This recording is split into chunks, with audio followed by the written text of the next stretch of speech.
Baleària per aquesta possibilitat i demanar-los a priori disculpes perquè això de, encara que ho faig moltes voltes, això de treballar la terra i tindre una xudeta empresa i parlar en públic, normalment no va junt. I fins que no agarres un poc de soltura, francament ara de cop a repente estic fet un bloc de nervis. Però aniré poquet a poquet soltant. Per a apoyar-me poso una seqüència de diapositives perquè si no agarro un fil conductor i m'organitzes. Llavors podem divagar i... M'agrada, si a vostès els ve bé, que participen. Perquè, clar, així no tenim ningú possessió de la veritat, ni això que jo vaig a dir res no és ningú invent, és algo que forma part del que teníem baix dels nostres peus. I per tant, a mesura que vostès vegin alguna cosa i els apetisc a comentar, a mi també em ve bé perquè veig realment la sintonia que pot. Doncs bé, el títol és un poquetet pompós, perquè això de parlar d'ecosistema empresarial i rural tot junt fa així un poquetet de vertigi. I que sigui això una eina per aquest tipus d'espai que fins ara el tenim completament abandonat, és quasi un repte.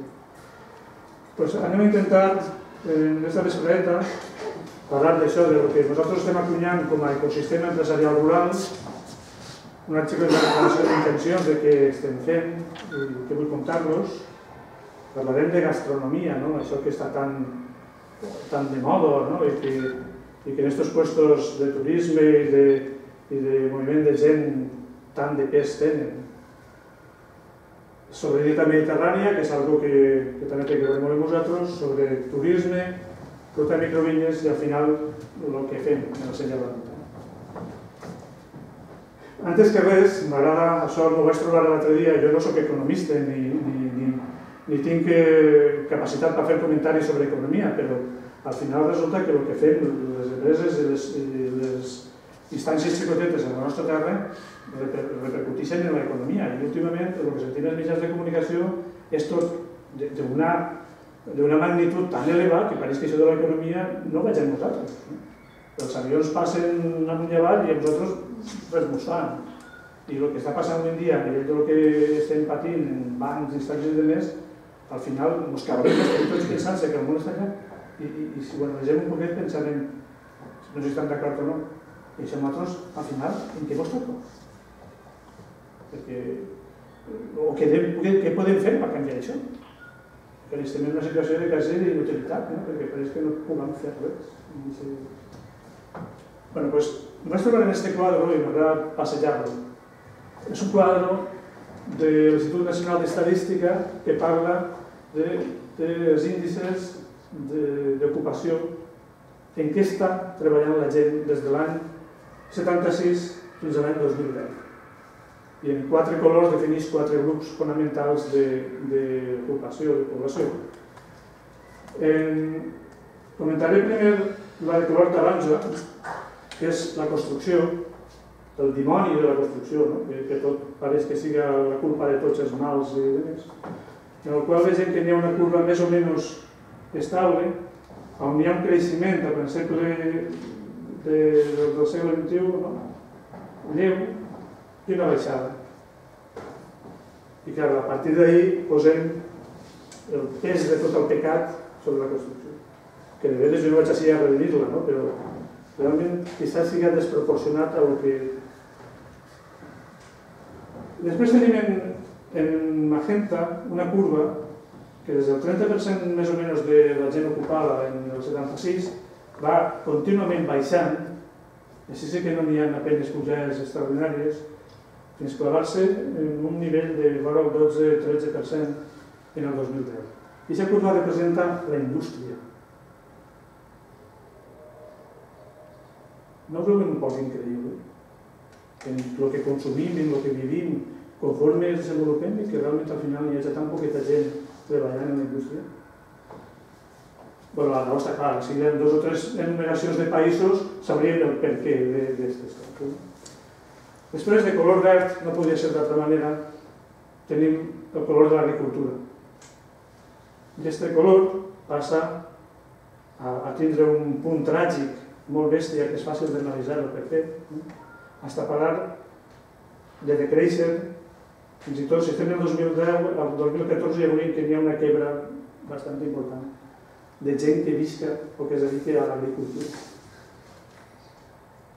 Però això és el que més, el que fem tot el dia és menjar. L'únic que no podem prescindir d'algunes coses, com sabius, és de menjar.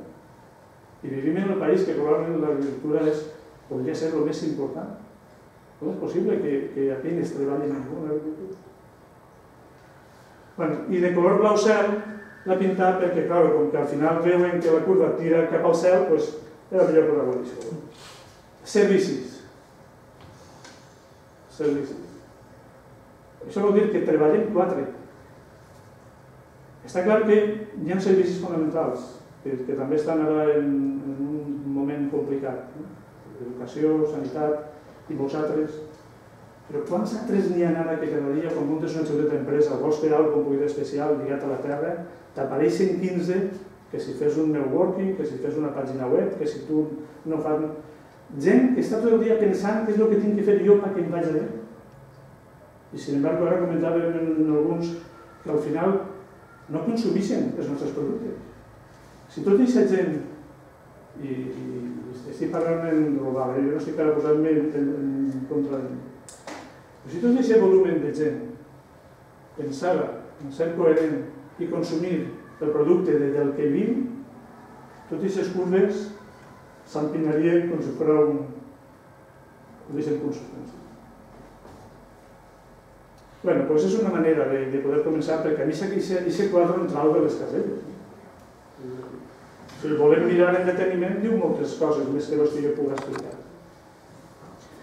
A partir d'ahir se m'ha ocorrit pensar que, clar, això d'ecosistema és una paraula que l'utilitzen els ecologistes, l'amic Pere de Bot i a més me la va ensenyar i el seu significat. És que sigui una paraula de determinat sector. L'ecosistema sona a biòleg, sona a natural, però el seu significat és el lloc on un ser viu està. I nosaltres, els humans, tenim diferents ecosistemes. Això hi hauria discussió per la terminologia, però a mi m'agrada posar que realment el nostre ecosistema és el lloc on vivim. Empresarial és una paraula maleïda, perquè ara pareix que si eres empresari és algo... Els apel·latius sempre són bastant complicats. No eres un angelet si em diuen que eres empresari. Per això s'han inventat això d'emprendedor, perquè és una paraula un poc més suau per definir el que... I clar, ningú vol dir que és empresari, perquè està no. Sin embargo, si no hi hagueren empreses i si no tingueren consciència de que realment els serveis es fan per iniciatives empresarials, no podríem viure. Per tant, volem dignificar el fet que ser empresari, encara que sigui xicotet i treballar al camp, és important. A nivell d'agricultura és un problema, perquè com que l'agricultura no la tenim com a primera activitat, és sempre segona o tercera, doncs ningú es dona d'alta d'empresari agrícola. Fem taronges, fem cireres, fem vinya, o cuidem un bancal, o tal, però realment no es constituïm com empresaris. Fins i tot la Càmera de Comerç no té estadística de gent que treballa l'agricultura. Realment són 4 que estan donats d'alta com a llogadors. Però tot el País Valencià està ple de camp que el treballa la gent. Negre. Diguem com vulguem, això està negre. I llavors els nostres fills no ens diem dedica't a l'agricultura. Perquè això és com de pobres, com a del que no s'ha vist per altra cosa, o com el que no té més remei. Bé, doncs barrejar això en aquest món és complicat. I després el terme rural. No sé com ho viuen vostès, però jo em dono compte que el terme rural és allò que quan estan acabant ara els programes de campanyes electorals que estan tutxant molt clavats en aquestes històries, siguin del color que siguin, quan han acabat de planejar la seva manera de mostrar-se, diuen, ostres, el món rural. I llavors comencen a retallar un poquet de cirella, al final apanyar el que és el món rural. Aquest món que ningú, en aquest cas, es volem reconèixer. Però realment la realitat del nostre país és rural. El nostre paisatge, la nostra alimentació, el que som, la nostra llengua, tot això ve del món rural. Al final les ciutats Són totes iguals. Una rotonda, un polígon mig acabat, dos gasolineres, entrem a València, a Alacant, a Elx, a Dénia, i llevar-hi 4 coses totes igual. Després fem una zona verda per intentar tapar el que acabem de xafar. Hem xafat el món rural, hem xafat la naturalia i després fem una actuació i tenim que dins del poble organitzar una zona verda que ens costa una millonada per refer-lo que acabem de... I al final estar a 10 minuts del camp. Estar simplement a un... Bueno, jo vaig calfant ja estic un poc més... Total, que ecosistema empresarial